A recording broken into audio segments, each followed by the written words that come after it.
Okay, here we go. This is Garrett, tears2joyministries.org.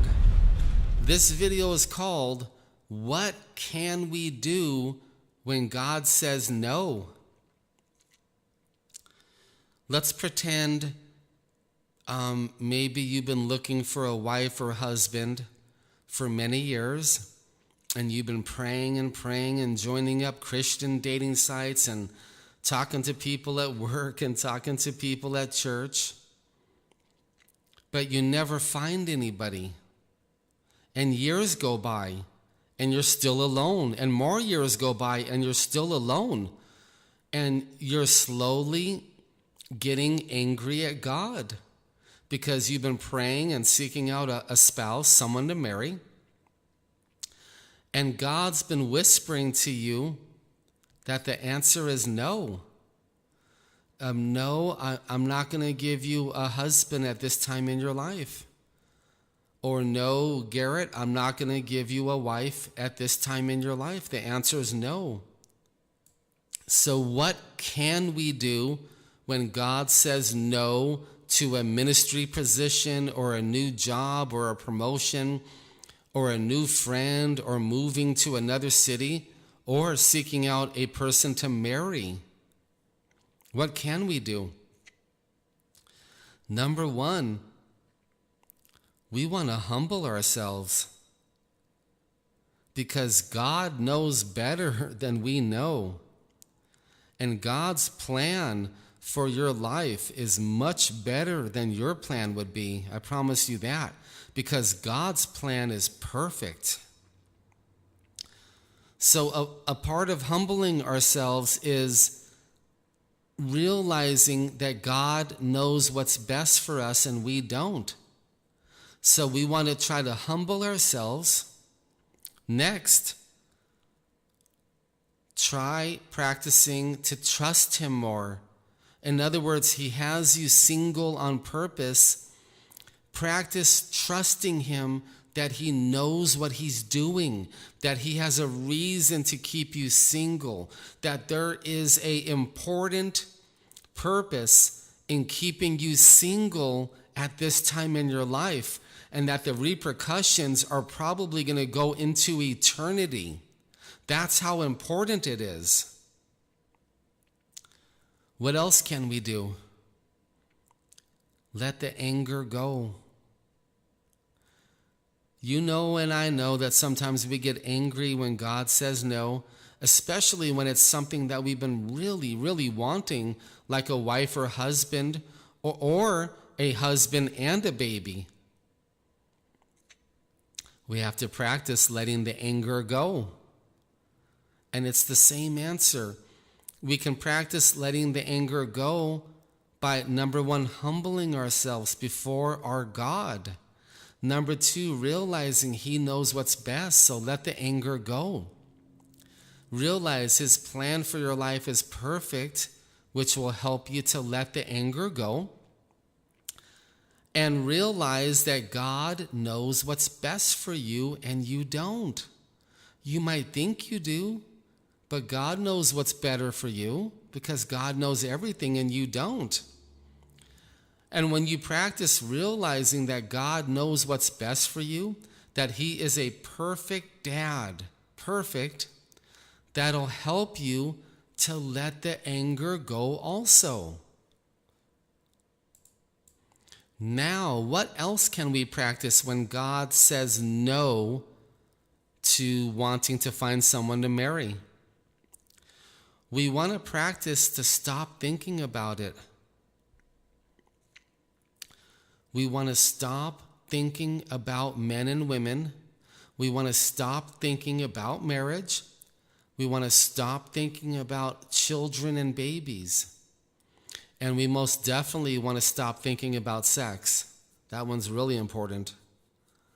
So in this topic here, with God's grace, with His help, we want to stop focusing on that plan because God has said no for now.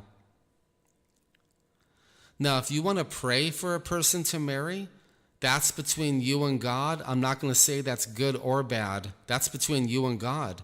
But thinking about finding a person to marry, thinking about a wedding day, thinking about a honeymoon, thinking about being intimate with this person, thinking about having a baby, now that's going to cause trouble. Praying is good and thinking is bad. And the reason why is when you're praying, God is in it. When you're thinking, it's almost like you're bypassing God. You're bypassing his sovereignty. You're bypassing his perfection. You're bypassing his plan in your life. And you're actually making your own dreams in your mind. And the demons just love it when you do that. And they're going to attack you. And it's going to be bad.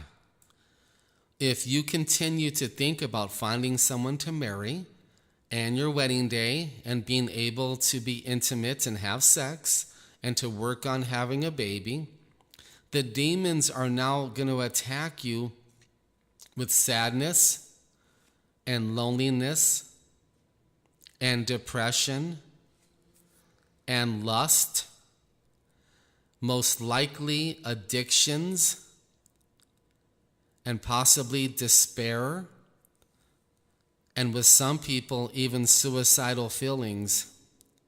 And they will attack you with a lot more. Those are just the big ones. That's how dangerous it is to think about this. So once again, you can pray that God would send you a person to marry, but you cannot think about it. And here is another question for you.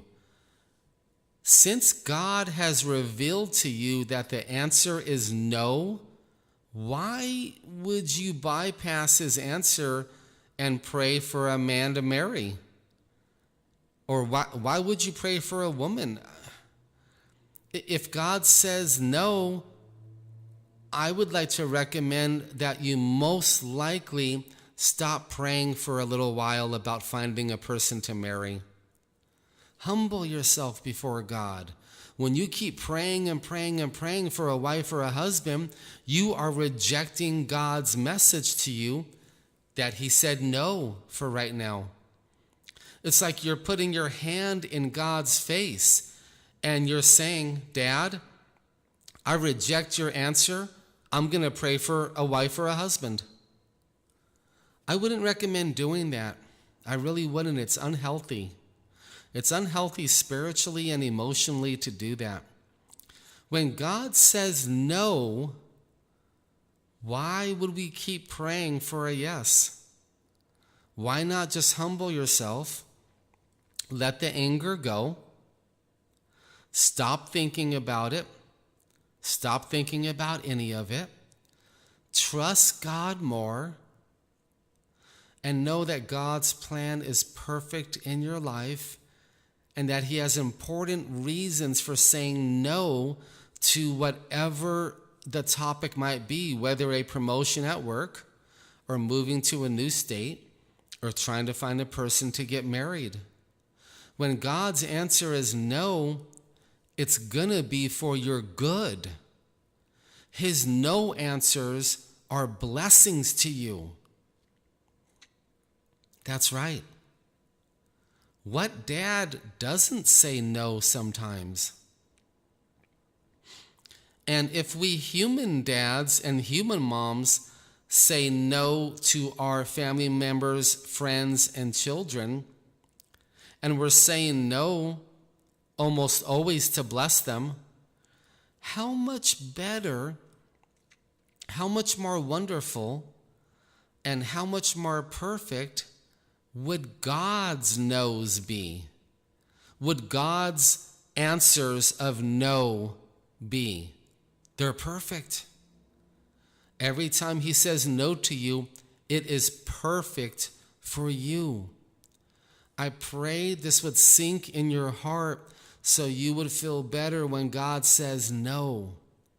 It's to bless you, to protect you, to guard you. And on and on and on and on. He has to say no sometimes. If you practice the things we talked about in this video, I promise you that your life is going to get better. It will, and these Christian principles work. You want to know why? Because God taught them to me, and they work. Amen to that. If you have to, watch this video a second time real slowly, and write down the 5 or 6 things to practice. Write them down on a piece of paper and keep it close to you, maybe by your computer, so you see it every day, and you can keep looking at these Christian principles so your life can get better. Amen.